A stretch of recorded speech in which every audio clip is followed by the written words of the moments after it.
Hi everyone, I'm Elaine New Jie Xun from Sekolah Menengah Kebangsaan Taman Desa Skudai. I'm currently a Form 4 student, but I'll formally become a Form 5 student right after the school holidays. Other than that, I'm also a member of the Student Leaders Board. Being in this association has enhanced my leadership skills and made me become a well-rounded person. I enjoy reading various types of books such as storybooks, magazines, articles, and especially novels during my free time. Every once in a while, I'll just read any kind of materials that I found interesting at the moment. Reading enables me to fill my mind with amazing knowledge and creative ideas. I've always agreed with Emma Watson, who once said, "I'm reading so much and exposing myself to so many new ideas. It almost feels like the chemistry and the structure of my brain are changing so rapidly sometimes." Today, I'm going to talk about one of the books that I love, After Iris, written by Natasha Farrant. Natasha Farrant is a famous author with 10 books published, while she's also a literary scout specializing in children's and young adults literature. After Iris was first published by Dell's Book in 2013. There are 274 pages in this book. The idea of the story is a combination of conventional diary entries and transcripts of short films shot by the author on the camera she was given for her 12th birthday. The story is focused on the life of the Gatsby family who live in London to cope with a devastating loss, while they also deal with absentee parents, a new au pair, and typical teenage emotions and changes. David and Casey married and have 5 children: Flora, Iris, Bluebell, Twig, and Jasmine.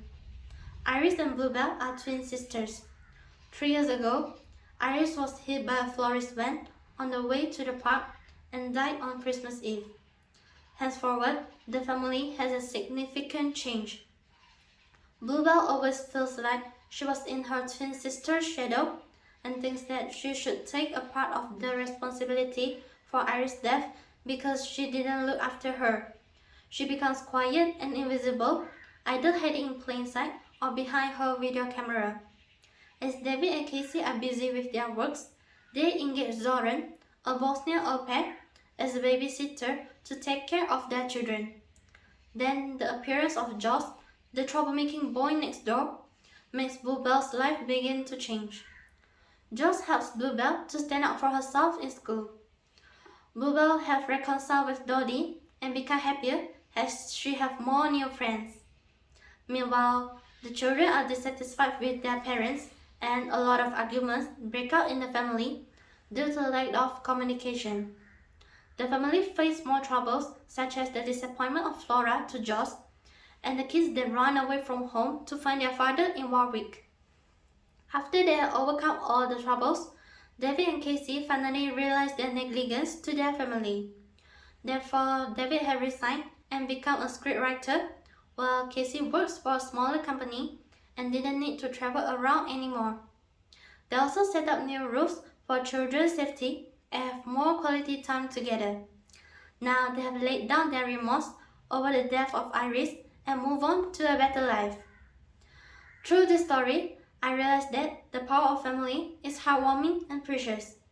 I think family is the most special and the strongest bond in the world. As the saying goes, blood is thicker than water. They are the ones who have given us so much love and happiness. In order to strengthen family bonds, communication is the most important aspect that needs to be emphasized. Communication allows us to show our care to family members and avoid misunderstanding happens. Moreover, we should spend our time with family members. For instance, we can plan a family outing, like a picnic or travel, especially during holidays. Furthermore, when we are having some problems, we can ask for some advice from our family members. Asking their advice shows that we trust them and value their opinion.